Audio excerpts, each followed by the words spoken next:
Buenos días a todos y a todas. Como ha dicho la Junta del Defensor del Pueblo, en esta primera ponencia, mi compañero de mesa, Javier Cuenca, y yo, pues trataremos de ofrecer una visión, la visión que tenemos las instituciones a las que representamos sobre este fenómeno del acoso y ciberacoso. Sí quisiera recordarles que estas jornadas están siendo retransmitidas en directo y se pueden seguir también por Internet. Bien, pues empezando ya para no quitar más tiempo a nuestra intervención, sí tengo que comenzar diciendo que para nosotros, para la institución del Defensor del Pueblo, el acoso y el ciberacoso es una forma de violencia entre iguales, y es una forma de maltrato. Ese maltrato puede ser físico o psicológico y tiene muchas manifestaciones, ¿va? Desde los insultos, que parecen ser, según todos los estudios, que es la forma de acoso más frecuente, insultos, agresiones, humillaciones, exclusión, y por lo tanto es una forma de vulneración de los derechos de las víctimas. Derecho a la intimidad, derecho a la propia imagen, derecho a su integridad física y moral. Y, por lo tanto, nuestro papel como garante de los derechos pues es fundamental en este tema. ¿Qué debemos entender por acoso escolar? Pues debemos entender un tipo de violencia entre iguales que tiene unas notas características. En primer lugar, la intencionalidad de una o varias personas, chicos en estos casos, chicas, de hacer daño a otro compañero que es la víctima. En segundo lugar, asistimos siempre a un desequilibrio de poder entre la víctima y los agresores o agresores, porque a veces pueden ser varios. Ese desequilibrio puede ser físico o psicológico. De hecho, una gran parte de los niños y niñas que son víctimas de acoso escolar tienen algún tipo de discapacidad. Pero no olvidemos que esto no siempre es así. A veces la víctima suele ser el diferente. El diferente, entendiendo por diferente, puede ser también un niño o una niña con altas capacidades que pues se diferencia de los demás, a lo mejor tienen menos habilidades sociales, es más tímido, y esos niños y niñas normalmente también son objeto de acoso. Es necesario también una reiteración de esas conductas, una permanencia en el tiempo de esas conductas. Una sola agresión, por muy grave que sea, si es puntual, no se considera acoso. Y, por último, asistimos a lo que se llama una dimensión grupal, porque la mayoría de las veces los acosadores actúan en grupo y eso pone a una situación de indefensión a la víctima y, evidentemente, incrementa las dificultades de su defensa. Otra cuestión que quisiera poner sobre la mesa para un debate es si el acoso y el ciberacoso es una misma realidad o asistimos a realidades diferentes. Sobre esto hay varias posiciones. La nuestra, la de la Defensoría, y así lo hemos hecho público en los diferentes informes, que estamos ante una misma realidad. Lo que ocurre es que se hace el uso, o mejor dicho, el mal uso de las potencialidades de las TIC para agredir a un compañero, con lo cual, evidentemente, por esas potencialidades que tienen las TIC, se suele causar más daño siquiera a la víctima. Aunque sea una misma realidad, sin embargo, el ciberacoso tiene unas peculiaridades o particularidades que no podemos olvidar. Una de ellas, por ejemplo, es la reiteración. Si ya antes les dije que la reiteración es fundamental en el tema del acoso, en el ciberacoso es posible que con una única agresión, precisamente por las potencialidades que tiene, se difunda y se repita permanentemente y puede llegar a durar meses o mucho tiempo. Y entonces, aunque ha sido una única agresión, se ha ido reiterando a lo largo del tiempo. Existe, evidentemente, un aumento de espectadores. Normalmente el acoso pues los espectadores son o el grupo de amigos o el grupo de clase o como mucho el centro escolar. Mientras que un ataque a través del ciberacoso, pues los espectadores pueden aumentar de una forma mucho mayor. Después tenemos otra de las peculiaridades del ciberacoso, es la permanencia en el tiempo. Cuando ya digo, en el acoso, pues normalmente se limita pues, al horario lectivo o, como mucho, pues en el recreo, a la salida de clase, etcétera. Mientras que en el ciberacoso, pues no hay descanso, son 24 horas al día, los 365 días del año. Y otra de las peculiaridades es que, conforme van avanzando, se van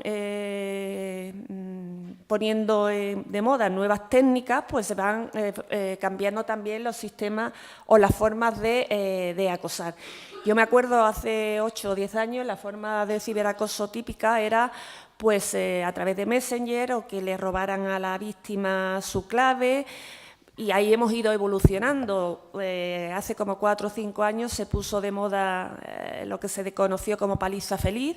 Recuerden ustedes que era que una o dos personas agredían físicamente a la víctima mientras que otra grababa, y eso lo colgaban en Internet, con lo cual el daño era increíble.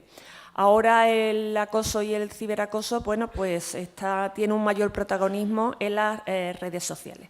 Por tanto, hay que estar más atentos, porque conforme van evolucionando las técnicas y las modalidades de TIC, pues nos vamos encontrando con diferentes formas de acoso. Dicho esto y centrado en lo que entendemos nosotros que es este fenómeno, tenemos que preguntarnos qué instrumentos jurídicos existen para combatir estas actuaciones. Bueno, pues instrumentos jurídicos tenemos muchos. El tema que nos tendría que preocupar es si son efectivos o no son efectivos. Y esos instrumentos jurídicos van desde normas internacionales a nacionales. Yo no voy a referirme a las internacionales porque ya mi compañero de mesa hablará sobre ello, sobre todo la Convención de los Derechos del Niño. Y sí quisiera detenerme en los instrumentos nacionales. Bien, pues tenemos evidentemente las normas educativas, ¿no? Tanto la norma estatal, la Ley de Mejora del Sistema Educativo, como la Ley de Educación de Andalucía del 2007. Si ustedes leen el preámbulo y los principios y los objetivos básicos, pues siempre habla de la convivencia pacífica, de la resolución pacífica de los problemas como uno de los pilares básicos del propio sistema educativo. En segundo lugar, tenemos también, y esto es una novedad y sí quisiera hacer hincapié en ello, en las leyes de la infancia. Saben ustedes que el verano pasado se aprobaron 2 leyes, una ley orgánica y otra ley ordinaria, de modificación del sistema de la protección a la infancia. Y estas normas traen como novedad que por primera vez se regula cuáles son los deberes de los derechos de los niños, una cosa que desde nuestra Defensoría hemos siempre insistido, es decir, los niños tienen derecho porque son sujetos de pleno derecho, pero como tales tienen también sus deberes. Bien, pues en esta norma, por primera vez, se reconocen los deberes de los niños en 3 ámbitos, en el ámbito familiar, en el ámbito social y en el ámbito escolar. Y dentro del ámbito escolar, la ley establece como una obligación y un deber de los niños respetar al profesorado y al resto del personal no docente y evitar las situaciones de acoso y ciberacoso. Es decir, este problema o este fenómeno por primera vez se recoge como uno de los deberes de los niños en esa Ley sobre Protección de los Derechos y la Infancia.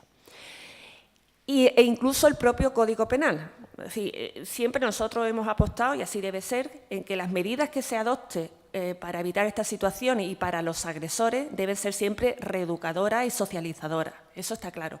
Pero no olvidemos que a veces esas acciones tienen responsabilidad penal. Incluso siempre que, claro, como ya saben, el menor haya cumplido los 14 años, si no son inimputables. Bien, pues también la reforma que se hizo el verano pasado del Código Penal ha introducido nuevas figuras que antes no estaban tipificadas y que tienen mucha trascendencia en el ciberacoso. Y ahora existen muchos, bueno, no voy a insistir a detenerme en este tipo de delitos, pero a partir de ahora, con el uso de las TIC, se puede vulnerar el derecho de la intimidad de la víctima, se puede, antes la violencia de la correspondencia era la correspondencia pues, postal. Ahora ya también se considera que si uno accede al correo electrónico de una persona, eso también vulnera su correspondencia e incluso se han creado algunos delitos como las injurias y las calumnias que antes no tenían cabida a través de las TIC, ahora sí. Insisto que el Código Penal sería el último recurso que tendríamos que aplicar en el caso del acoso y ciberacoso, porque sobre todo son medidas educativas y socializadoras, pero no olvidemos que muchas veces pues, se exige responsabilidad penal. Y después, en el ámbito de la comunidad autónoma, como ya nos ha adelantado el delegado territorial de Educación, tenemos dos protocolos realmente y, según nos ha anunciado, pues está elaborándose otro. El primer protocolo, el que ya se refería, es una orden de la Consejería de Educación de 20 de junio del 2011, que supuso un punto de inflexión importante, sobre todo en el tema del ciberacoso. Y les explico. Hasta el año 2011, cuando se producía un problema de ciberacoso entre compañeros de clase, los colegios se negaban a tratar este problema en el ámbito educativo, cosa que nosotros veníamos discutiendo sobre el tema, es decir, no estábamos de acuerdo. Y la argumentación que nos ponían muchos centros es que, bueno, eran compañeros de clase, pero ese acoso a través del ordenador se había producido en horarios fuera del colegio, porque se había producido en casa, etc. Y entonces no se trataba como tal. A partir de esta orden, de este protocolo, se aprueba el protocolo sobre acoso escolar, el ciberacoso es ya un supuesto que se debe tratar en el ámbito escolar. Bueno, esta orden es muy ambiciosa y recoge muchas acciones y muchas que son realmente importantes. La orden o el protocolo viene a decir que cualquier persona del centro que tenga conocimiento de que puede existir una situación de acoso está obligado a ponerlo en conocimiento del tutor de ese niño. El tutor lo comunica a la dirección del centro, a partir de ese momento empiezan a todas unas actuaciones dirigidas, en primer lugar, si el problema es muy importante y urgente, a adoptar medidas cautelares. Y se pone en conocimiento de la inspección educativa, se llama a los padres de los afectados, tanto de la víctima como el acosador, y se empieza a trabajar. Hasta, bueno, descubrir o averiguar si efectivamente ha existido o no, y a partir de ahí, pues, adoptar una serie de medidas. Sobre el papel está muy bien este protocolo, pero desde nuestro punto de vista y la práctica de la experiencia que tenemos en las quejas, a nosotros nos llega lo que no funciona, evidentemente. Pues tengo que decirles que muchas veces este protocolo, cuando se aplica ya tarde. En segundo lugar, que a pesar de las bondades de las medidas que recoge, porque recoge pues, que hay la mediación escolar, recoge que se le debe proporcionar a todos, a las familias, a los agresores y a las víctimas, actividades de empatía, además de asertividad, etcétera, etcétera. Realmente los colegios no disponen de herramientas necesarias ni de tiempo para poner en práctica todas estas actuaciones. Y en tercer lugar, que es que este protocolo se puede aplicar cuando el acoso se produce entre compañeros del mismo centro, pero cuando se produce entre compañeros de centros diferentes, no hay solución posible. O hay una buena voluntad de los directores y de equipos educativos de ambos centros, o esto no se sabe cómo abordar. Y después tenemos otro segundo protocolo, que fue el de 28 de abril del 2015. Desde que se publicó el del 2011, nosotros veníamos recibiendo muchas quejas de personas que entendían que este instrumento no era el adecuado para tratar a los tipos de acoso y ciberacoso por identidad de género. ¿Y por qué? Porque estamos hablando de un tipo de acoso con unas peculiaridades, y es que la víctima tiene mucho miedo de decir lo que le pasa porque tendría que justificar por qué está siendo acosado, y a veces eso le haría incluso más daño. También es un tipo especial de acoso porque el agresor se siente con poder o legitimado para llevar ese acoso porque esa identidad de género, ese problema o ese origen por el que acosa entiende que está penalizado socialmente. Entonces, cuando en el año 2014 invitaron a la Defensoría a formular alegaciones sobre la ley de identidad de género que existe en Andalucía, y nosotros expusimos pues ese problema, ¿no? Que este protocolo para los supuestos de identidad de acoso por identidad de género pues no era lo suficientemente efectivo. Bueno, pues nos hicieron caso y, como ya les digo, se ha publicado una nueva orden de 28 de abril se titula «Sobre medidas específicas para prevención y discriminación en caso de acoso escolar por identidad de género». A todo este marco jurídico, pues habría que añadir el que nos ha dicho el delegado territorial, que se aprobó en el Consejo de Gobierno del pasado martes, que, bueno, nosotros todavía, pues lo único que tenemos son las noticias que nos han dado los medios de comunicación y nos ha ofrecido el consejero. ¿Cuáles son las reclamaciones que recibimos nosotros en la institución? Pues podríamos diferenciar tres grupos de quejas. Un primer grupo estaría constituida por las familias, tengo que decir que normalmente son las madres las que se dirigen al defensor. En la mayoría, el 90% de las veces, son las madres. Madres o familias que se lamentan de que el centro escolar no reconozca la existencia de ese acoso o ciberacoso.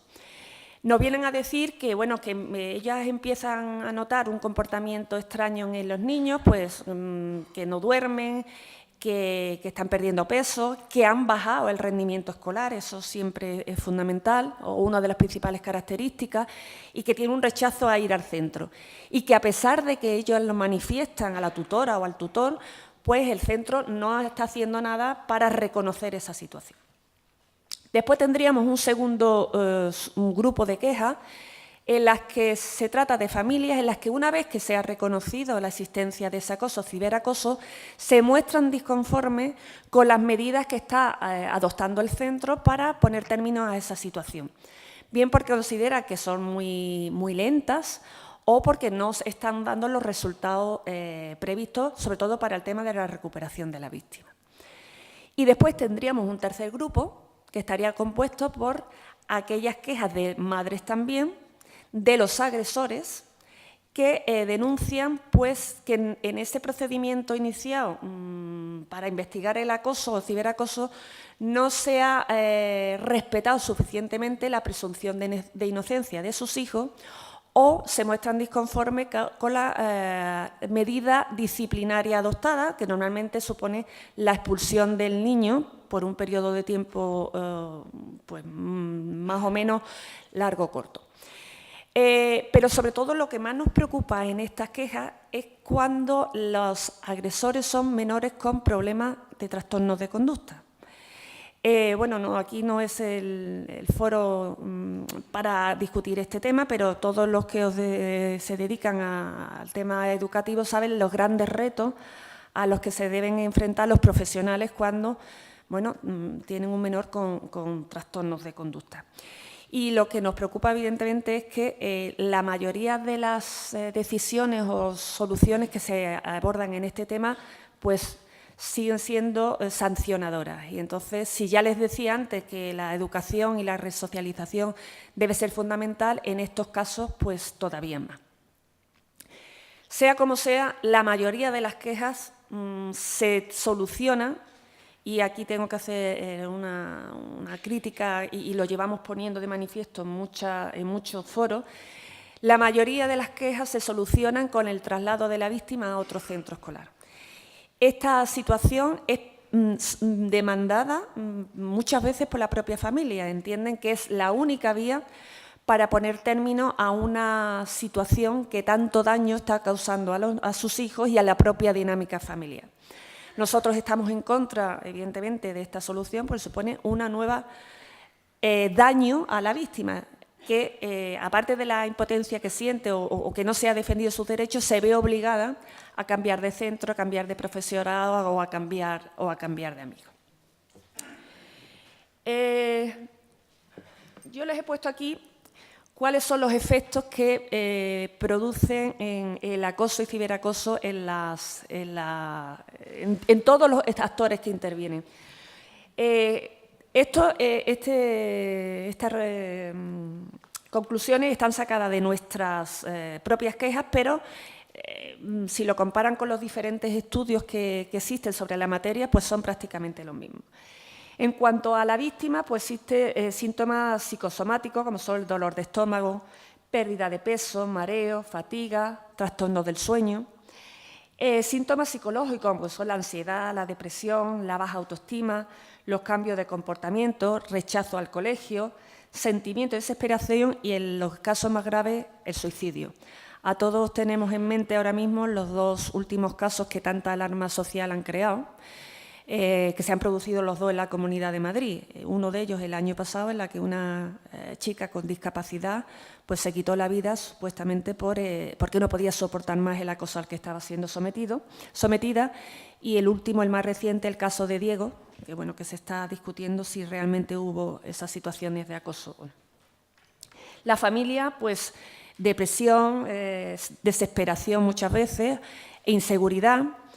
El resto, esto, cuando se produce una situación de acoso, de ciberacoso, afecta a toda la comunidad educativa, porque esos principios de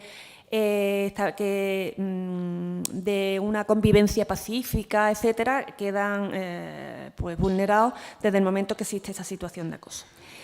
Y en cuanto al agresor o agresores, sí quisiera decir que muchas veces, hombre, en principio siempre es el malo de la película, pero hay que trabajar también con el agresor, porque muchas veces ese agresor tiene ese comportamiento porque él puede estar siendo objeto también de maltrato o de abuso en otro ámbito. Los rasgos o los síntomas que tienen estos agresores pues suelen ser rasgos depresivos, problemas de comportamiento, rechazo social. Y como bien ha afirmado la Fiscalía General del Estado, si no abordamos este tema desde el ámbito escolar y desde el principio, es muy probable que estas personas mantengan esas actitudes, esos comportamientos a lo largo de su vida adulta. Y es muy frecuente que proyecten esos comportamientos en el ámbito laboral, a través del mobbing, o en el ámbito familiar, a través de la violencia de género, ejerciendo violencia de género sobre sus parejas.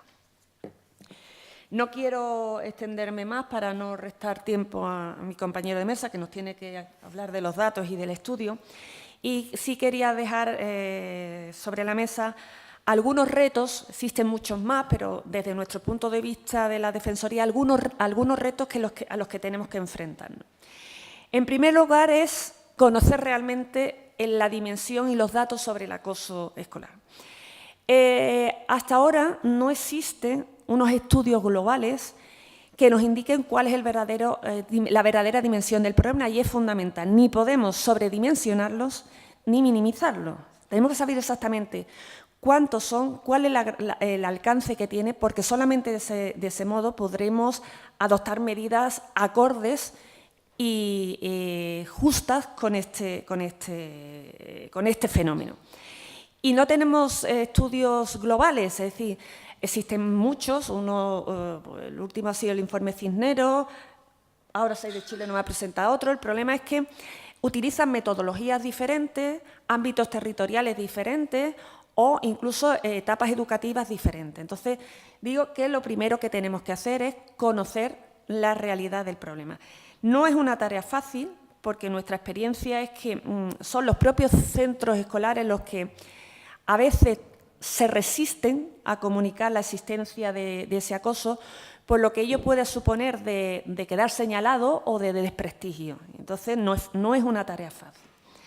En segundo lugar, entendemos que hay que incrementar o se debe incrementar la implicación de los poderes públicos. Es verdad que en los últimos meses, bueno, probablemente como consecuencia de estos casos que tanta alarma social han creado, y por fortuna, el acoso y ciberacoso parece que está adquiriendo protagonismo en las agendas públicas. Pero bueno, esperemos que esto sea así y no solo sea por, bueno, como al hilo de estos casos que, ya digo, tanta alarma social ha creado. En todo caso, saben ustedes que hace unas semanas se publicó el Plan Nacional de Convivencia Escolar, un plan que muy ambicioso, en el que, bueno, pues ya sabemos todos que se ha creado un teléfono específico, en fin, es ambicioso. Vamos a ver cómo se lleva a la realidad, vamos a ver cómo se coordina con las diferentes comunidades autónomas. En tercer lugar, es necesario incrementar las medidas preventivas, la prevención en este tema, como en cualquier tema de maltrato, perdón, es fundamental. Hay que incrementar también las actuaciones de detención temprana y protección de la víctima. Nuestra experiencia es que cuando se empieza a aplicar este famoso protocolo que ya les digo, ya el daño hace mucho tiempo que se viene produciendo, y entonces los sistemas de recuperación son mucho más lentos y son mucho más difíciles.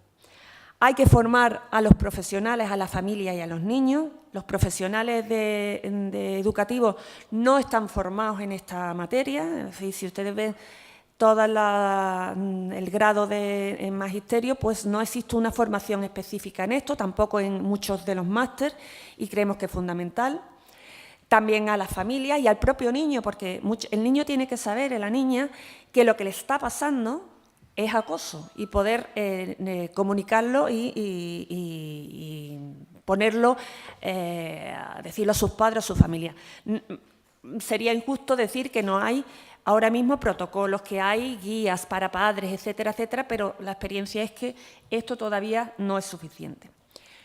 Por otro lado, entendemos que es necesario también una mayor implicación o coordinación de todas las administraciones. Vamos a ver, como les he dicho antes, cuando un niño agrede a otro, pues puede ser que tenga un problema.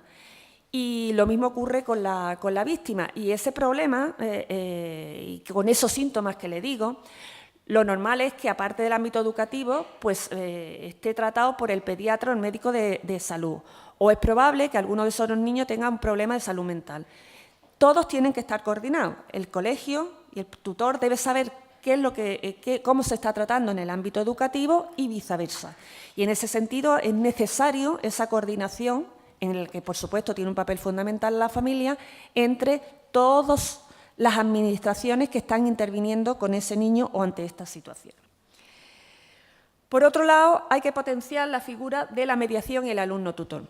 Esta tarde tendremos la oportunidad, en la última mesa redonda, de escuchar a los verdaderos protagonistas, que son los niños y las niñas. Sí quiero decirles que nosotros en la Defensoría tenemos un Consejo de Participación de Menores, compuesto por 8 niños, uno de cada provincia de Andalucía, donde asesoran al defensor sobre determinados asuntos. Nuestra filosofía es que no podemos trabajar con los niños para los niños si no tenemos a los niños como aliados. Entonces, este Consejo de Participación, se llama EFORO, pues trabaja sobre diferentes temas. Y uno de ellos ha sido el acoso y ciberacoso. Y ellos nos decían que, para los casos no tan graves, para los menos graves, que ellos querían resolver esos problemas entre el grupo, y que para ello era fundamental que se designara a un mediador o un alumno tutor, que es pues el alumno un poco más responsable y el que tiene mayor respeto, que conoce de primera mano qué es lo que está pasando, que esté un poco formado en esa materia y que les ayude. Y entonces esta figura de la mediación y del alumno tutor entendemos que no está suficientemente potenciada. Y bueno, si ya les hablaba antes que el ciberacoso tiene unas peculiaridades, pues también en este tema de los retos.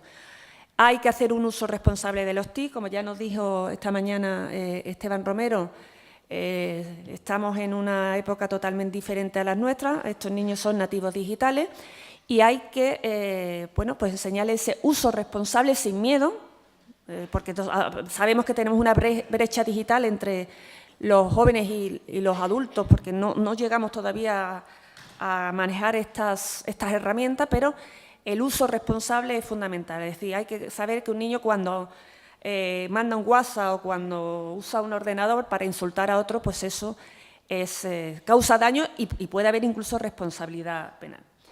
También es necesaria una mayor implicación de los proveedores de Internet. Como ha dicho el Consejo de Europa, los proveedores de Internet tienen que publicitar cuáles son los peligros de un uso abusivo y colaborar con las autoridades en la persecución de los delitos que se cometen a través de Internet. Y también los medios de comunicación social. El tratamiento que se le da a las noticias sobre acoso y ciberacoso y el componente pedagógico es fundamental, de tal manera que los niños vean en esa información un reproche y no un ejemplo a imitar. No, como ya digo, no quiero extenderme más, solo decirles que una clave fundamental pues, sería el título de la jornada, ¿no? Es fundamental la prevención, la detención, pero sobre todo la recuperación de la víctima. Gracias.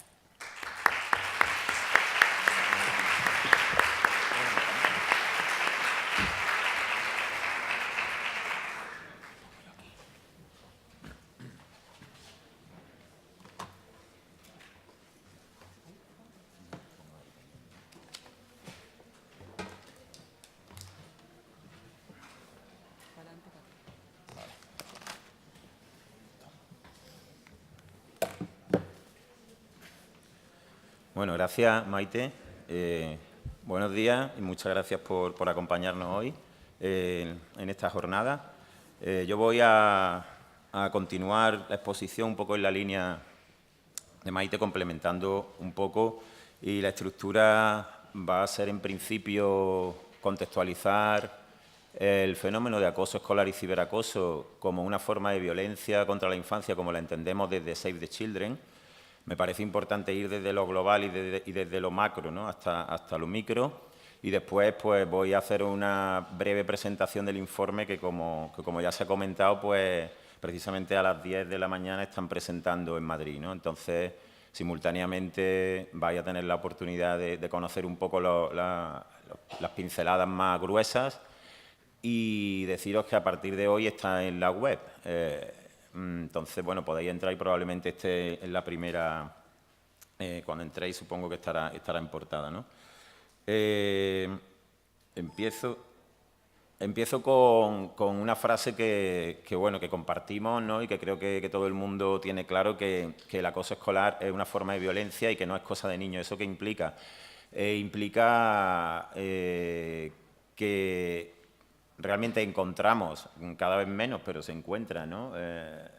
La clásica frase de, bueno, son chiquilladas, son cosas que se tienen que resolver entre ellos, yo ahí no me meto, y creemos que eso es una de las grandes fallas que tiene el no reconocer el acoso escolar y el ciberacoso como una forma de violencia, ¿no? Específica, porque es una violencia entre iguales, está ejercida por niños contra niños, ¿no? Pero definitivamente una forma de violencia, y por esas características el abordaje debe ser muy específico y muy concreto, ¿no? Voy un poco a contaros, como os decía, qué es lo que dice la Convención sobre los Derechos del Niño. Como sabéis, la Convención sobre los Derechos del Niño es de donde emana, digamos, las líneas maestras de lo que deben ser la visión de los Estados y de la sociedad en general sobre la infancia. Y a partir de ahí, instituciones públicas que legislan y que elaboran políticas deben de articular sus mecanismos legislativos basados en esto, ¿no? Entonces, el artículo 19 es muy claro, ¿no? El 19.1, además, siempre la Convención sabéis que implica a los Estados como garantes de derechos, y ahí aparece la propia definición que Naciones Unidas tiene de violencia contra la infancia, ¿no? Que es toda forma de perjuicio o abuso físico o mental, descuido, trato negligente, malos tratos, explotación, incluido el abuso sexual, ¿no? Ahí encontramos que la violencia contra la infancia es multidimensional, tiene muchísimas formas y que hay que identificar que realmente no son compartimentos estancos, pero cada forma de violencia es específica, con lo cual requiere una atención determinada. Y en este caso, del que hablamos hoy, pues aún más, ¿no? El artículo 19.2 habla un poco de la responsabilidad el primer punto de los Estados y el segundo punto pues habla de qué medidas se deberían de llevar a cabo, ¿no? Es verdad que la Convención con sus 54 artículos es muy gruesa, muy abstracta puede ser, ¿no?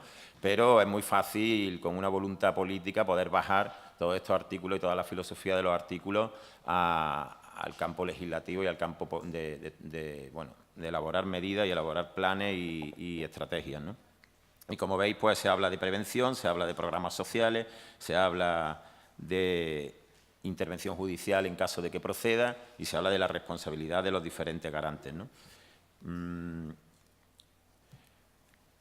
Esa es la Convención de 1989, que tiene un artículo y ese artículo tiene 2 puntos, ¿no? Y hablan de esa forma de la violencia contra la infancia, pero no es hasta 2006 cuando Naciones Unidas y el Comité de Derechos del Niño realmente ve la necesidad de poner encima de la mesa el problema de la violencia contra la infancia. Estamos hablando además a nivel mundial, hablamos a nivel mundial y afortunadamente en nuestro país las formas de violencia, estamos en un país industrializado, desarrollado, pero poneros en contexto en países donde hay unas prácticas nefastas ligadas a tradiciones presuntamente tradiciones culturales, temas de conflictos armados, entonces encargan a Paulo Piñeiro, un brasileño experto consultor independiente, un informe sobre la violencia contra la infancia, ¿no? Y es 2006, o sea, hace solo 10 años que Naciones Unidas se mete, digamos, se remanga con este tema, con lo cual estamos hablando de muy poco tiempo para generar una conciencia social de que realmente la violencia contra la infancia es un problema muy grave. El informe Piñeiro, que lo tenéis por ahí en la web y tal, pero habla eso de la gran magnitud que tiene el problema, de cómo los Estados son los responsables por haber firmado la Convención sobre los Derechos del Niño y porque son, a fin de cuentas, los garantes y los que deben de proteger sus derechos. Ese aumento de conciencia a nivel mundial, y de hecho ese informe supuso que hubiera cambios en diferentes países y en diferentes estados sobre este tema, y son varios capítulos lo que tiene ese informe. El capítulo 4 de este informe específicamente se centra en la violencia y en la escuela y en los entornos educativos, ¿no? Y ahí pues yo os recomiendo sobre todo que si podéis leer el informe, pero sobre todo ese capítulo que es bastante interesante. Y luego en 2011 el Comité de Derechos del Niño, para desarrollar y potenciar la Convención, pues desarrolla observaciones generales, ¿no?, a los Estados. Y esta observación general número 13 de 2011, del derecho del niño a no ser objeto de ninguna forma de violencia, pues ya hace también referencia muy específica a violencia escolar, violencia entre iguales, el acoso a través de las TIC y da recomendaciones específicas, ¿no? Esto es un poco el marco internacional, pero que, como os digo, debe de permear y debe de bajar hasta los Estados como responsables y, por supuesto, comunidades autónomas y corporaciones locales, que aquí no se nos olvide también la responsabilidad institucional. Muy rápido voy a pasar por el tema de protagonistas y responsabilidades. Bueno, este esquema de Ortega nosotros lo plasmamos así en un informe que hicimos en 2014 también sobre acoso y ciberacoso, que también tenéis en la web. Y si veis en el lado izquierdo del triángulo está abajo la víctima, y si vamos subiendo, digamos que el lado izquierdo es la parte que protege o que de alguna forma está más del lado de la víctima, ¿no? El defensor de esa víctima, ese niño o esa niña que ante un caso de acoso pues sale, ¿no?, y se salta la ley del silencio, se salta el tema de eres un chivato, ¿no?, y se salta esos principios culturales establecidos también que sabemos que existen, ¿no?, y que están en los centros educativos y que son reforzados por alumnado y, lo que es más grave, en ocasiones por profesionales. Arriba está el espectador o observador, que está ahí, que las ve pasar y tal, probablemente sabe que hay algo que está mal, pero la ley del silencio y el esquema de dominio y sumisión es más fuerte y le impide ponerse en el lado izquierdo del triángulo donde está el defensor, ¿no? En el otro lado está la víctima. Como decía Maite, tiene una dimensión grupal. Normalmente el acoso se realiza en un grupo, pero también hay muchas veces, el agresor. Muchas veces el agresor el que saca el que da el primer empujón, ¿no? Y luego alrededor pues suele ser el líder, tal. Y luego, aunque luego vemos que las características del agresor pues también tienen muchísimas debilidades, ¿no? Ahí está el colaborador, que puede proporcionar el efecto multiplicador de ese acoso, y el reforzador, ¿no? Entonces, bueno, este es un poco el esquema y sobre esto se mueve, y esos principios de ley del silencio y de esquema de dominio y sumisión, que es un abuso de poder y un desequilibrio, es el que identificamos, ¿no? Identifica también Ortega en su estudio. De manera indirecta, pero clave, por supuesto, podemos identificar protagonistas que están ahí y que, en función de su implicación y de su participación, pues podrán colaborar y podrán hacer que el tema del acoso, o sea, que un caso de acoso o de ciberacoso se puede quedar en un tema de prevención, una atención temprana, una detección o una resolución del conflicto adecuada, ¿no? Hablamos siempre de la coordinación interinstitucional, hablamos siempre de las responsabilidades compartidas y hablamos de que la comunidad educativa, el acoso escolar se produce siempre en el entorno, casi siempre en el entorno educativo, y no podemos obviar que quien tiene que tirar del carro, quien tiene que liderar, son los servicios educativos y la comunidad educativa. Las políticas educativas deben de estar encaminadas a prevenir el acoso de forma tajante. No podemos dejarlo en un plan paralelo que que el Día de la Paz, el 30 de enero, se celebre. El acoso escolar no es un problema de convivencia, es violencia contra la infancia, y se debe tratar de otra forma. No puede estar como un plan de convivencia o con actividades aisladas de sensibilización, sino que debe de estar de manera transversal, ¿no? Todos los participantes, o todo lo que entendemos como comunidad educativa, desde profesorado, dirección de centro, personal de administración, educadores, monitores, familia, pero también los servicios de salud, ¿no? Luego María Salmerón nos va a hablar de cómo ella, es pediatra, y cómo identifica y cómo esa falla y esa necesidad de que, de hecho, siempre decimos que en casos de violencia contra la infancia, uno de las claves es el tema de la detección. Entonces, por un lado, se puede detectar en el entorno educativo, pero el entorno de salud es fundamental. Y luego la otra pata, y no menos importante, son los servicios sociales, ¿no? Si esos tres agentes estuvieran en la misma línea, estuvieran compartiendo los mismos protocolos, los mismos métodos de actuación, la no revictimización y una atención integral, probablemente con menos esfuerzo, probablemente se alcanzaría quizá un mayor impacto, ¿no? Y en la parte de aquí de la derecha, quien realmente tiene una responsabilidad, quien tiene los recursos, quien tiene que diseñar las políticas, quien tiene que inspirar los principios, de hacer que realmente la infancia esté en el lugar que nosotros, por ejemplo, que soy de Children en Demanda, y que el tema de violencia contra la infancia o de acoso, ciberacoso, pues tenga la atención que merece, ¿no? Y como os digo, hablamos del Estado central, de comunidades autónomas, corporaciones locales, pero también la universidad, por ejemplo, como la academia es súper importante, y los cuerpos y fuerzas de seguridad del Estado, que también tienen un papel fundamental.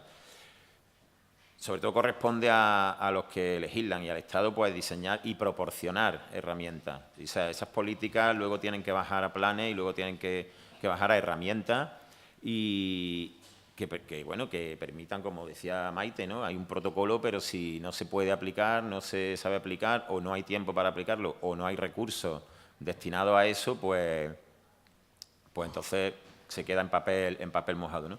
Y aparte, pues promover la concienciación social como una forma de hacer que todo el mundo considere o tenga claro que la violencia contra la infancia no se puede tolerar, ¿no? Voy a pasar ahora al estudio, al informe que presentamos hoy. El informe, os voy a contar brevemente qué es el informe, porque es necesario explicar qué es y dónde llega y dónde no llega. Hablaré también de los retos del informe que están identificados y luego las recomendaciones, ¿no? Y muchas recomendaciones van en la línea que las que hace el defensor, ¿no? Nosotros el año pasado estuvimos preguntando solicitamos autorización a las consejerías de educación de todas las comunidades autónomas y preguntamos a 21.500 niños de toda España. Como decía Maite, los estudios, muchos tienen limitaciones. Es verdad que había 3 estudios antes, previos creo, que también tenían un muestreo universal de toda España, pero no en todas las comunidades autónomas. Y este creemos que es el primero que abarca que puede dar datos de todas las comunidades autónomas. Bien, es verdad que con sus limitaciones hemos preguntado a alumnos de la ESO, de 12 a 16 años, con lo cual se nos queda fuera primaria, se nos queda fuera bachillerato y centros públicos, ¿no? Los centros privados a los que acudimos tuvimos poca respuesta, que también eso es interesante plantearlo. Y no era significativo el número de centros privados que nos habían dado la autorización, con lo cual decidimos irnos a los centros públicos, ¿no? Hemos preguntado la prevalencia del acoso y del ciberacoso, tanto a las personas, a los niños y niñas que se consideraban víctimas, como a aquellos que se consideraban o que se han considerado agresores. También se hace un perfil, se intenta trazar un perfil de víctima y de agresor y, como os decía, finalmente vemos los retos que creemos que presenta este tema y las recomendaciones. Bueno, en principio hablábamos, eso, no todo es acoso, ¿no? Para nosotros no queremos sobredimensionar el problema ni crear una alarma social, pero sí que solamente un caso grave ya es objeto de atención, ¿no? De atención y debe ser tratado con determinación. Pero sí es verdad que no todo lo que nosotros vemos como violencia puede considerarse como acoso, ¿no? Lo que sí también está claro es que un caso de violencia puntual puede desembocar en una situación de acoso, ¿no? Ya ha comentado Maite el tema de la reiteración. Nosotros lo que hemos medido en las preguntas de acoso ocasional, lo hemos llamado, o acoso frecuente, algo ocasional cuando hemos preguntado es si te ha pasado esto 1 o 2 veces. Y frecuente es si te ha pasado desde 1 o 2 veces al mes hasta más de 1 vez por semana. Entonces, por eso luego cuando saque un poco los gráficos veréis que se miden dos variables y eso, bueno, lo contamos antes para que no nos llevemos a confusión, ¿no? De manera muy genérica, ¿no? O sea, hablamos cuando hemos preguntado a los niños y niñas si creían que habían sido acosados, nos sale casi un 10%, ¿no? Casi 1 de cada 10. Ahí metemos esos datos de ocasional y frecuente. Y con ciberacoso, pues cerca del 7%, ¿no? Extrapolando estos datos de forma absoluta a las cifras de niños y niñas, pues nos salen estos números. Si de estos 21.500 estos porcentajes nos han dicho que se consideran víctimas de acoso o ciberacoso, pues lo extrapolaríamos y serían estas cantidades que nos salen, ¿no? 111.000 niños y 82.000. Consideramos ya una cifra muy alta, bueno, y también teniendo en cuenta, como digo, las limitaciones, ¿no? y el ámbito en el que se centra el estudio. Las cifras, cuando hablamos de manera ocasional, se elevan de una manera preocupante. El 60% dice que ha sido insultado directamente en los últimos 2 meses previos a cuando se realizó la encuesta, ¿no? Y más de 1 de cada 4, el 28%, declara que ha sufrido golpes, violencia física directamente, ¿no? Para nosotros estos sí son datos muy preocupantes, los anteriores también, pero estos son datos muy preocupantes porque pone de manifiesto la prevalencia y, bueno, y que la violencia está presente en el entorno escolar y creemos que de forma demasiado alta, ¿no? Y preguntando a la inversa, a los niños y niñas si han sido ellos los que han llevado a cabo actos violentos, fijaos que aparece la mitad, 1 de cada 2 reconoce que sí, que han insultado directamente con una y un tercio de los encuestados admite haber sido o haber realizado violencia física, ¿no? Datos que son, creemos, bastante representativos. La dimensión de género, que también esta tarde nos van a hablar, o esta tarde o esta mañana, sobre esa vinculación entre violencia machista en adolescentes y el acoso, pues también sale claramente como casi 3 puntos, más de 3 puntos las chicas sufren acoso y 2,5 puntos casi más las chicas sufren ciberacoso. Y en cuanto a que los chicos se reconozcan como agresores por encima de las chicas, ¿no? Si hemos hecho esa diferenciación de temas en sexo y como veis, pues prácticamente el doble de niños reconocen que han acosado, más que niñas, ¿no? Por lo tanto, también tenemos que tener claro que la solución debe tener un enfoque de género y que por el hecho de ser niñas, de ser mujeres, hay un plus, ¿no? en esa violencia escolar, que tiene, por supuesto, una brecha de género clarísima. Los retos que hemos podido identificar, tenemos uno muy claro y que luego se traduce en una recomendación y en un trabajo de incidencia política que llevamos haciendo desde hace muchos años, y es que España, nuestro país, carece de un abordaje integral, ¿no? Primero, como os comentaba al principio, hace solo 10 años que Naciones Unidas visibiliza el fenómeno de violencia contra la infancia, y eso tiene que llegar a que los Estados y que las fuerzas políticas también, desde oposición, desde diferentes instituciones, pues sean conscientes de la necesidad de abordar de una forma integral la violencia contra la infancia, ¿no? El enfoque de derechos para nosotros es fundamental. Cuando hablamos del agresor, también se ha comentado el tema de la justicia restaurativa y no podemos olvidar el principio de la Convención del Interés Superior. Al final son 2 niños los que están interviniendo, cuando no más, por el tema de observadores y demás, y es importante tratarlos a todos como niños. Yo entiendo que muchas veces estas cosas se dicen y pues hay voces que saltan, y sobre todo las de las familias víctimas y de las propias víctimas, pero la justicia restaurativa es posible y el trato que se debe dar a los protagonistas al ser menores de 18 años es el que marca la Convención y el que marca la ley, ¿no? Solo en casos para nosotros, en casos muy graves, se debe actuar ya en temas judiciales, ¿no? Para nosotros, involucrar a los niños es sensibilizarlos. También lo decía Maite. Es muy importante que ellos sean conscientes de sus propios derechos, conscientes de que no es un juego, de que no son chiquilladas y que no se puede permitir. A partir de ahí, nosotros lo estamos viendo en los programas de prevención, detección, sensibilización y formación que hacemos en temas de violencia escolar con los niños, ¿no?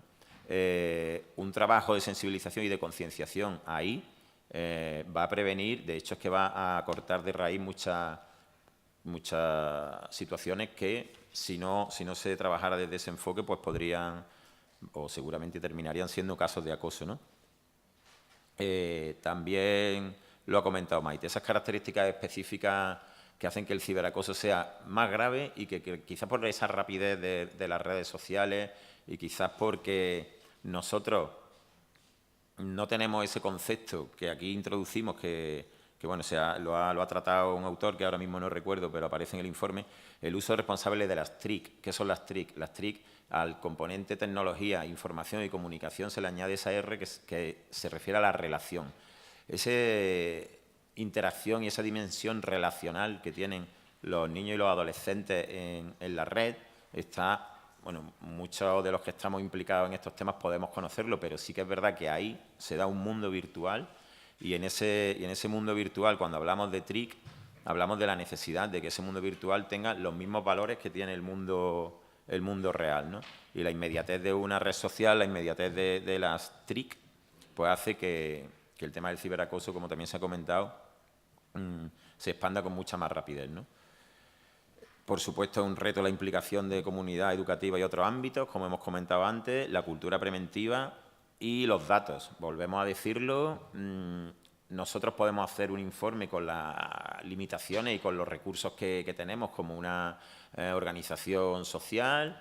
La propia institución del defensor puede hacer su informe, pero consideramos que los datos corresponden a la administración pública. El señor delegado se ha ido, pero realmente, o no sé si, pero si realmente creemos que son y están, o sea, la administración tiene datos y está trabajando en confeccionar datos, eso lo sabemos, pero creemos que hace falta más, ¿no? Hace falta para poder tener una dimensión real del fenómeno y saber cómo y qué límite y qué alcance tiene que tener la intervención y las medidas que pongamos en práctica, ¿no? Sin esos datos, pues vamos un poco a ciegas, ¿no?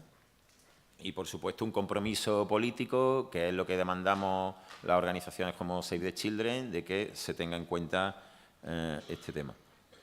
Las recomendaciones que tenemos, como he comentado ya, es la elaboración de una ley orgánica de prevención contra la violencia ejercida contra la infancia, dentro de un marco mayor, que es una estrategia integral. A partir de ahí, probablemente eso puede contribuir con una toma de conciencia generalizada, ¿no? La propia sociedad, los patrones socioculturales que tenemos son, como sabéis, los de, bueno, considerar que esa violencia pues, puede estar aceptada y que son cosas de niños en este caso, o en caso de violencia física ejercida por adultos, pues que un cachete es una buena herramienta educativa, ¿no? Por poner un ejemplo. La formación, realmente compartimos mucho de las recomendaciones con el defensor y cuando las cuento, digo, bueno, y otra vez volvemos a pedir lo mismo porque no tenemos que inventar la rueda, ¿no? Sino que lo que tenemos es que seguir poniendo de manifiesto la necesidad de que estas medidas se lleven a cabo de manera definitiva. Formación, por supuesto, a profesionales y familias, la educación y formación a los niños en prevención de la violencia. Para nosotros, los proyectos que estamos haciendo en ese tema de prevención, detección, nosotros no hacemos atención directa, pero sí podemos hacer derivación cuando podemos identificar un caso, pero el proyecto que llevamos a cabo ahora, hemos estado con 750 niños, creemos que 100 profesores más o menos y unos 60, 80 padres, ¿no? Pues creemos que ese modelo es replicable como herramienta clave para que los propios centros educativos vayan abordando el problema de manera integral. Cuando tú implicas a profesorado, implicas a familia e implicas a los propios niños, es más difícil que se te escape. Seguramente habrá rendijas y algo puede salir, pero es más difícil que se te escape esa situación. Y sobre todo nos interesa mucho el trabajo de continuidad. No solamente dejar, porque al final el proyecto se hace, la formación, pero si conseguimos que eso entre en planes de centro y que haya un compromiso desde el propio centro, ya que a lo mejor desde arriba todavía no están llegando las medidas o no están llegando los recursos que las medidas que hay demandarían, pues cuando hay un centro implicado la verdad es que es un gusto y que el propio centro reconoce que la incidencia o la prevalencia del tema pues baja, ¿no? Lo mismo que también comentaba Maite, ¿no? Que te estoy citando, pero es que tenemos las mismas. Los protocolos y planes de actuación eficaces. No podemos dar vueltas con los protocolos, que los profesores no los conozcan, que el protocolo esté en un cajón o que el protocolo te diga que tienes que hacer ciertas cosas y que luego no sepas cómo ponerlas a la práctica o que no tengas tiempo o que no tengas recursos, básicamente. Porque los protocolos, los planes, las estrategias, las leyes y cualquier medida hay que dotarla de recursos económicos. Y lo que está pasando, y hablamos del ámbito andaluz, es que no se están dotando de recursos económicos, ni en el ámbito de protocolo de acoso escolar, ni en ámbito de lucha contra la pobreza, ni en otros ámbitos. Entonces, a partir de ahí, las intenciones políticas y las voluntades son buenas, pero hay que invertir recursos económicos, evidentemente, recursos humanos y recursos materiales, ¿no? Es un trabajo de todos, pero sabemos que la responsabilidad toca a quien toca y lo tengo que decir, ¿no? Y por último, pues lo que hablábamos, ¿no? La justicia restaurativa. Nosotros no estamos muy de acuerdo o no vemos muy adecuado que haya una resolución de conflictos entre sentar al agresor y a la víctima en un mismo espacio, no lo consideramos adecuado. Por eso no es una situación de un conflicto, no se demanda una estrategia de resolución de conflictos, es otra cosa. Pero la justicia restaurativa se puede hacer y, por supuesto, temas como las quejas que recibe la Oficina del Defensor, en las que al final, y nosotros lo sabemos, son las víctimas las que cambian de centro, eso para nosotros es intolerable y debe de restaurarse el daño ocasionado. Es que es así, ¿no? Intentamos, por supuesto, que prime el interés superior del menor, tenemos en cuenta que la edad penal y tenemos en cuenta que son niños, pero también tenemos en cuenta que es un hecho muy grave y que debe de ser restaurado de esa forma, ¿no? Estos gráficos los tenéis también en la web, como os digo. Muestran, por un lado, como veis, a esos niños que se les ha preguntado cuando ellos consideran que han sido objeto de acoso ocasional. Veis que la media española se sitúa en el 8,1% y el acoso frecuente, lo que podríamos ya considerar acoso escolar, está en un 1,2%, ¿no? Andalucía tiene 3 puntos más en cuanto a acoso ocasional y en cuanto a acoso frecuente estamos en la media, ¿no? En la media del país.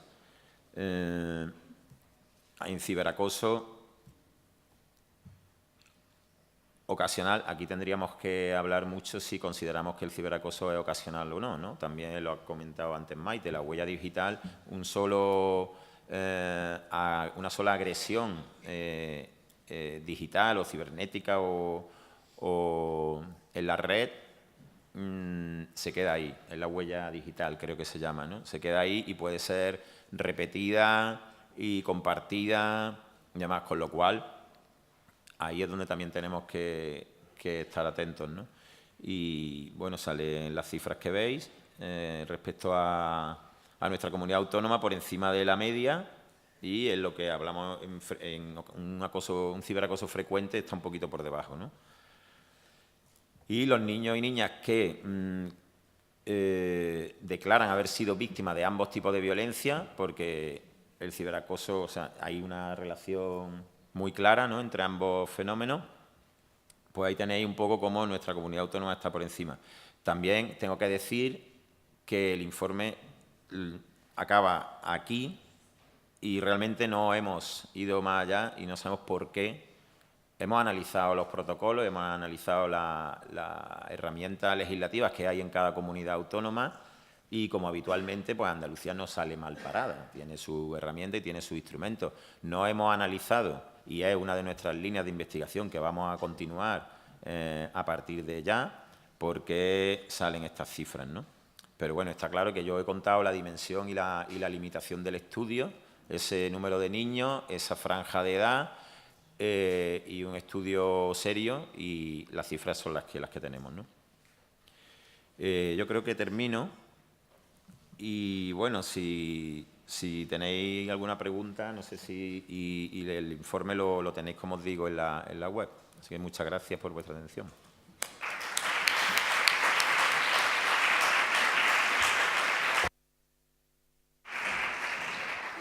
Gracias, Javier. Disponemos de 10 o 15 minutos para iniciar un coloquio, un debate sobre cuestiones que se hayan expuesto a lo largo de esta mesa. ¿Alguna pregunta?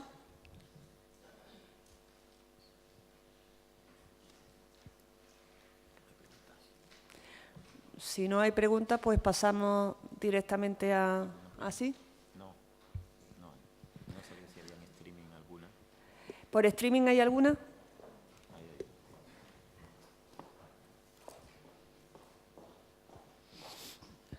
Sí.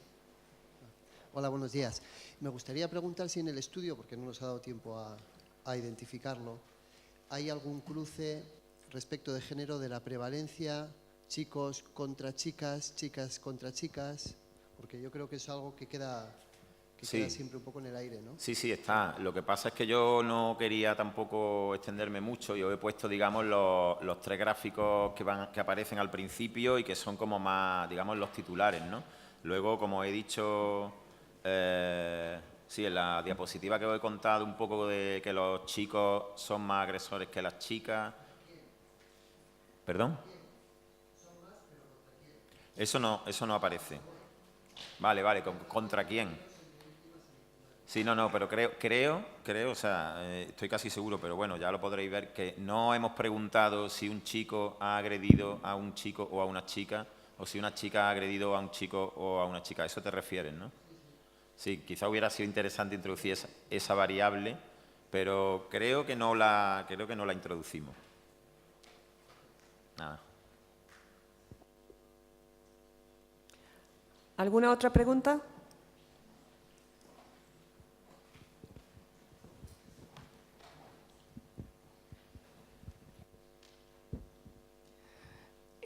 Cuando hay un caso de acoso, ¿es beneficioso o es contraproducente que se entere el resto del centro? ¿Hay que tenerlo escondido? ¿Hay que tratarlo en las tutorías y que los demás niños de las demás clases lo sepan? ¿O hay que respetar Pues depende. al acosador? Y Depende, tenerlo en incógnito? depende. Depende de qué tipo de acoso sea. En principio, yo entiendo que hasta que se averigüe realmente lo que está sucediendo y se confirme esa existencia, pues el protocolo habla con la debida reserva, ¿no? Se hará todo con la debida reserva. Y una vez que se ha detectado, si ya se detecta, entiendo que lo ideal es que se conozca, pero siempre con ese conocimiento. No debe tener una visión o una finalidad de venganza o de estigmatizar ya al agresor, simplemente, sino con efecto totalmente educativo. Es decir, bueno, esto se ha producido, se ha solucionado y, sobre todo, una cosa que ya hemos hablado aquí, que nos preocupa y preocupa a muchos, a los espectadores pasivos, es decir, bueno, y estas cosas, si lo ponéis de manifiesto, no vaya a ser los chivatos, sino que estas cosas hay que ponerlo en conocimiento. Entonces, dependerá de los casos, pero entiendo que hasta que no se confirme realmente si eso es así, pues hay que tener la debida reserva. Y una vez que se ha detectado, hombre, entiendo que la comunidad educativa todos lo deben conocer, pero desde esa visión, ¿no? De una visión positiva y constructiva y educadora. Entiendo. Sí, totalmente de acuerdo. Además, bueno, nosotros siempre desde Save the Children hablamos de la invisibilización del fenómeno, de que es una realidad oculta, pero es verdad que sacarla a la luz no significa poner en la palestra a víctimas, a agresores, ¿no? Sino que hay un tema que hay que tratarlo con extrema sensibilidad. Luego está el derecho, también recogido en la Convención del Niño, a su intimidad, a su privacidad y a la no revictimización, ¿no? Entonces, es verdad que, desde luego, hay que sacarlo, no se puede mantener oculto, pero cuando tú haces llegar los mensajes de una forma constructiva y de una forma restaurativa y de una forma transformadora a la propia comunidad educativa, eso tiene un efecto positivo, ¿no? Entonces, para eso es verdad que hay que tener las herramientas y hay que saber cómo hacerlo, ¿no? Y yo entiendo que el trabajo de los profesionales en eso es súper complejo, porque se encuentran con ese caso y se encuentran con el aula y con lo otro y con lo demás allá. Entonces, bueno, en estos momentos, ¿no?, cuando a lo mejor lo que se debería es de invertir más en eso, pues nos encontramos que los recortes en educación pues hacen que cuando hay un fenómeno así, pues sea complicado incluso sacarlo, ¿no? Por falta de recursos, supongo, y también pues por falta de conciencia y por otras razones, ¿no? Buenos días. En primer lugar, agradeceros las jornadas que estáis organizando hoy, que son especialmente necesarias en los tiempos que estamos viviendo y, en algunos casos, los que somos profesionales de la enseñanza sufriendo. Yo tenía dos preguntas. La primera de ellas para María Teresa. A mí me gustaría saber en qué estudio o datos se basa una de las diapositivas que nos ha proyectado, en el que teníamos como una especie de tarta, en la que se decía que a la comunidad educativa solo afectaba el acoso y el ciberacoso en la ruptura de la convivencia. A mí me ha dejado un mal sabor de boca que se piense que únicamente a los profesionales, por ejemplo, de la enseñanza, solo nos afecta en que se rompe la convivencia de un centro. A mí se me ocurren algunas ideas como las tensiones emocionales que vivimos, la indefensión por parte de las instituciones que nos dejan pues, prácticamente al pie de los caballos. Y considero que si detrás de ese cuadro no hay un estudio, se termina dando una imagen que no corresponde con la que muchos profesores pues cada día desarrollamos en nuestro instituto. Y creo que hay un ejemplo bien claro en esta sala, que somos bastantes los que hemos tenido hoy que pedir permisos, que en muchos casos no nos han llegado por silencio administrativo, y estamos desatendiendo otras de nuestras labores en los centros. Creo que la labor del profesorado creo que debe respetarse incluso en esos aspectos tan sutiles. Y la segunda pregunta, siendo breve, es para el representante de Save the Children. A mí me llamó mucho la atención cuando al final hablaba de la justicia que intentaba restaurar el daño, pero a la vez había una crítica según qué actuaciones se desarrollaban. Y me gustaría saber pues, qué propondría Save the Children, que fuese algo intermedio, aunque entiendo también que siendo ustedes una ONG, a lo mejor no son los que deben hacer estas propuestas. Gracias. Bueno, evidentemente ese esquema, dije al principio, que era la experiencia nuestra, de las quejas, y un resumen, una conclusión de nuestra experiencia en la tramitación de las quejas. Por supuesto que ahí en esa comunidad, el tema de la comunidad educativa entra el profesorado, y esa... quizás esta estuviera con un carácter más general porque no, el tiempo hace que sea imposible debatirlo todo, pero por supuesto dentro de esa convivencia pacífica está el profesorado, que es el que sufre evidentemente tanto o más que todas las víctimas cuando tiene ese problema en el colegio. Sobre todo, como ya dije antes también, cuando los retos a los que se debe enfrentar cuando encima uno de los víctimas tiene un problema con trastorno de conducta. Entonces, se ha dicho con carácter general, pero evidentemente ahí en esa, no solamente convivencia pacífica, hay mucho más efectos, lo dije al principio cuando hablaba de esto, era simplemente un enfoque o dar datos a partir de lo que es la experiencia nuestra del defensor. Sí, es verdad que hemos consultado muchos estudios de cuáles son a nivel psicológico, de cuáles son los efectos que se producen en los distintos agentes o componentes que intervienen en este proceso. Pero totalmente de acuerdo con usted en el hecho de que el profesorado también tiene tensiones y una tensión emocional cuando se produce en esta situación, el profesorado, y afecta a todos, desde el conserje al equipo directivo y a todos en general, ¿no? Pero vamos, totalmente de acuerdo. Bueno, gracias por la pregunta. Bueno, desde Save the Children lo que proponemos, una vez ya se ha detectado el fenómeno y que evidentemente se ha identificado víctima y agresor, proponemos intervenciones específicas. La víctima probablemente pueda necesitar, porque la justicia restaurativa afecta tanto al agresor como a la víctima. La víctima probablemente pueda necesitar una intervención de apoyo psicológico y eso requiere pues una intervención especializada, con un seguimiento, con una serie de... Bueno, ya los profesionales determinarían metodología y demás, pero sí directamente intervenir con la víctima. Y con el agresor lo mismo, hablamos de una justicia restaurativa desde un concepto de reeducación, no estamos hablando de un concepto sancionador. Entonces, es lo mismo, necesitaríamos una intervención específica con ambas figuras, cada una por su lado, en función de las necesidades que demande su situación después del hecho que ha pasado.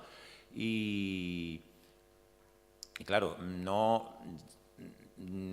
Es que yo me refería al tema de que los planes de convivencia y no es un conflicto entre dos personas, hay una relación de poder, con lo cual no es que se hayan peleado dos niños, un niño y una niña en un patio, ¿no? Entonces, la intervención también con el agresor requeriría una intervención directa a través de, sea el orientador, la orientadora del centro o un recurso específico destinado a trabajar en esa línea, ¿no?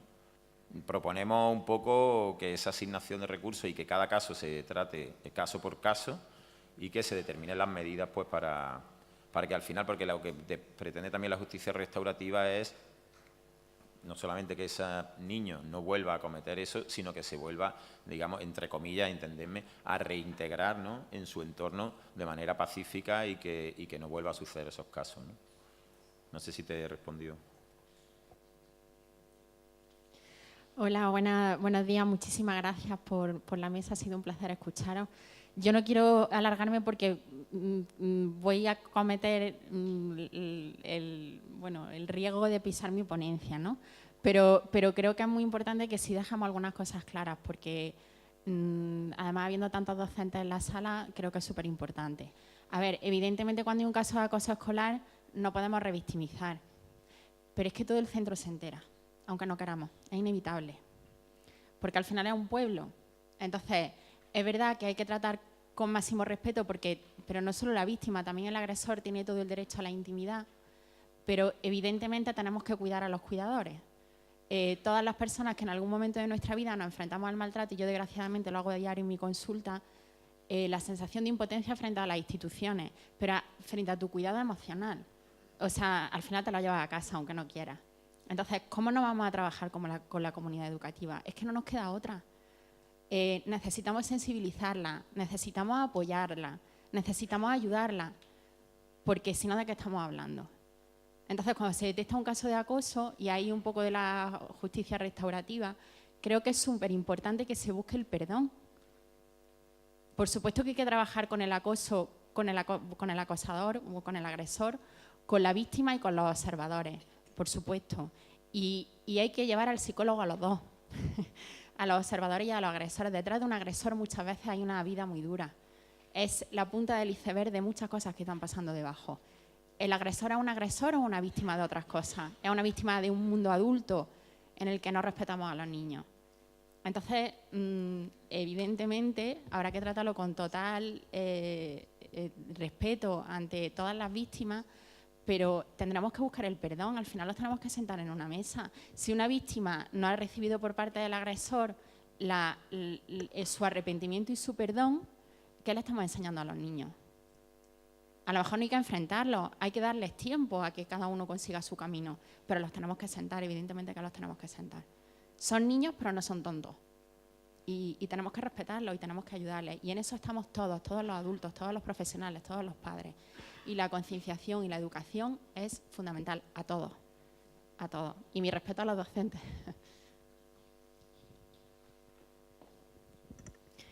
Hola, buenos días. Mire, mi pregunta iba relacionada con las últimas tablas que hemos visto sobre la incidencia del acoso escolar y el ciberacoso en las distintas comunidades autónomas o provincias. Y era sobre si se habían comparado estos datos, se habían puesto en relación con los recursos que los centros educativos de esas comunidades tienen. Recursos a nivel de horario del profesorado, por ejemplo, o ratios en las aulas, si se ha estudiado, porque yo creo que está directamente relacionado con eso. No lo hemos hecho así. Sí hay un análisis de los marcos legislativos por comunidad autónoma. En ocasiones, por ejemplo, el último informe, bueno, el último no, el anterior que hicimos sobre educación y pobreza educativa, o con lo que llamamos pobreza educativa, vinculábamos directamente con una serie de indicadores las políticas y las normas autonómicas y en relación luego con los indicadores que nos daban luego un resultado de un índice de equidad educativa, ¿no?, que elaboramos nosotros. En este caso no estamos haciendo eso, pero porque hemos decidido tener este informe ahora mismo y que sea el punto de partida o el pistoletazo de salida para seguir avanzando y profundizando en lo que este informe nos da, ¿no? Que es como he dicho antes, o sea, no sabemos por qué este 6% está ahí, pero sabemos que 21.500 niños en España nos han dicho, pues los que hayan sido encuestados aquí en Andalucía, el 6% declara esto, ¿no? Ahí tenemos hecho un análisis de qué hay a nivel legislativo, pero no estamos en la profundidad, como tú dices, de los recursos, ¿no? Ese sería también un enfoque interesante, pero nosotros lo que vamos a hacer y lo que estamos haciendo ya es trabajar todo ese tipo de investigación mucho más en detalle, ¿no? Así que probablemente no, bueno, espero que más pronto que tarde podamos seguir proporcionando datos y conclusiones, ¿no?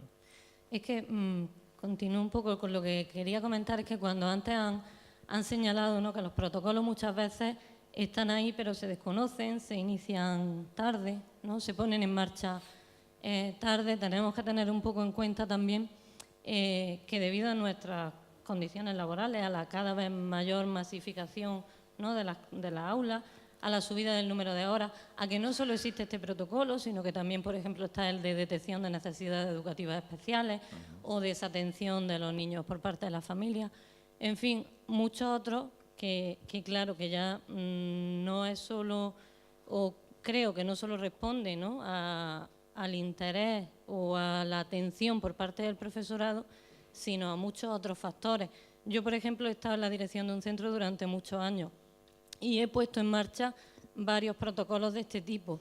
Yo he rellenado el protocolo, he rellenado la información, la he mandado a las instancias oportunas, a las delegaciones provinciales de los centros en los que estuvieran inscritos, y en muchos casos, en la mayoría de casos, yo no he recibido ninguna respuesta, ninguna pauta. Es decir, yo me he visto llamando al tiempo a las delegaciones para decir, oye, que he enviado un protocolo, ¿qué me aportáis vosotros? ¿O qué hago? ¿O cuáles son las pautas? Porque, claro, los cambios de centro, como hemos dicho antes, se pueden hacer siempre y cuando en el municipio haya otro centro educativo. Si estamos hablando de una localidad pequeña donde solo hay un instituto, al no haber transporte escolar, por ejemplo, esa solución prácticamente es inexistente. Entonces, yo creo que la coordinación entre instituciones y no solo a nivel de centro es importante, porque muchas veces eso se queda en burocracia, que se queda en un camino prácticamente cerrado o muerto, ¿no? Entonces, no sé qué respuesta puede tener esto. ¿Vale? Sí, es verdad. El protocolo, como decía antes, es súper ambicioso, tan ambicioso que si se lleva a poner en práctica, si se tiene que poner en práctica conforme a la literalidad, pues yo no sé si tendría que haber en cada centro escolar un equipo de psicólogos expertos, porque habla de muchas medidas de empatía, de trabajar con los padres. Eso es materialmente imposible con la cantidad de trabajo que tiene.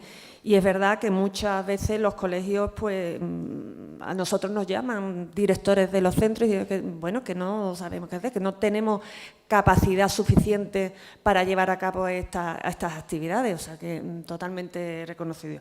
Y en cuanto al cambio de centro, nosotros hemos tenido casos que los padres incluso han preferido trasladar al niño, aunque sea a otro municipio, ante la impotencia de no poder encontrar una solución. Pero evidentemente con la carga de trabajo que tiene el profesorado, esto, pues sí, es verdad. Esa es la experiencia que nosotros tenemos, ¿no?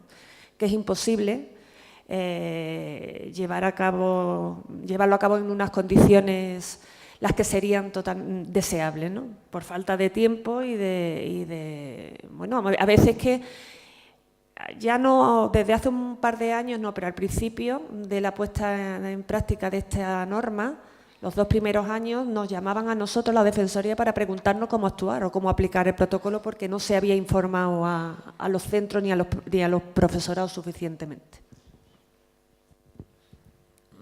Bueno, tienes toda la razón. Yo voy a empezar con un dato que es muy genérico, pero desde Save the Children y otras organizaciones, al Estado español lo que le pedimos es que invierta en infancia mínimo la media del PIB que invierten los países de la Unión Europea, que es el 2,2.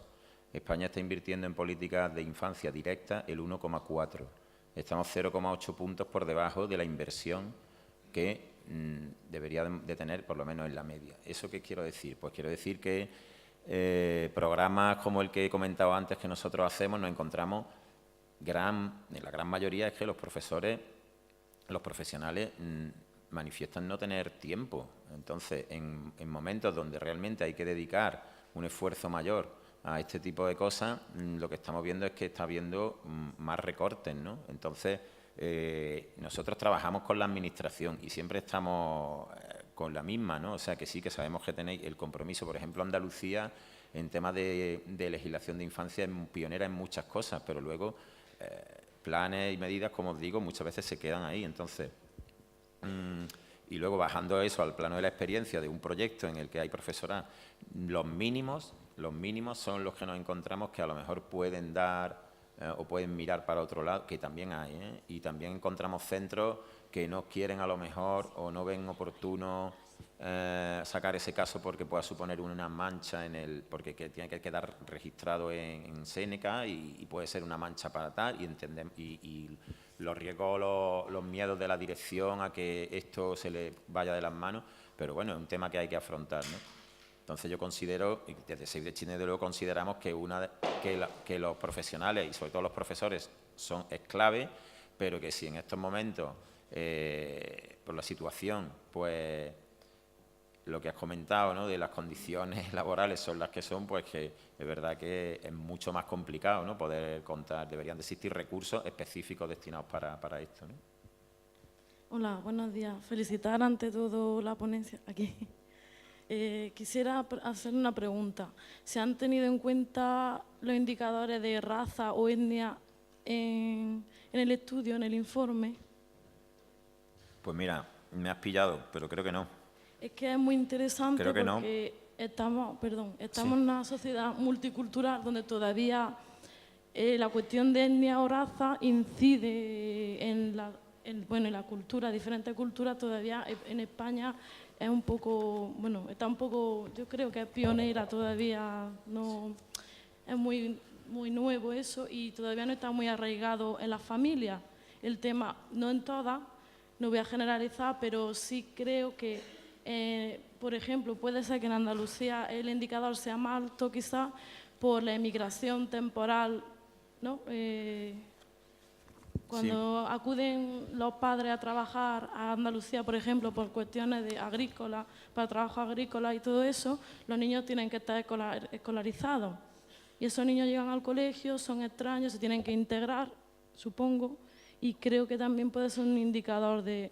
Bueno, no tiene por qué, pero puede ser un indicador también de acoso. Lo que sí aparece, es que te he dicho más pillado, pero sí sabía que había algo, pero... O sea, yo os recomiendo que os descarguéis el informe y que veáis, porque no solamente están estos gráficos, ¿no? También estamos preguntando a las víctimas y a los agresores por qué lo haces al agresor y por qué crees que te lo hacen, ¿no? Entonces sí aparece esa variable, ¿no? Pues aparece por color de piel, cultura o religión.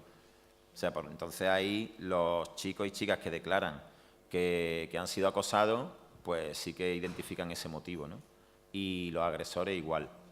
Entonces, bueno, se habla de eso, pero no a lo mejor en el detalle que tú comentas, ¿no? Pero sí que aparece. Sí que aparece tanto en temas de acoso escolar como ciberacoso.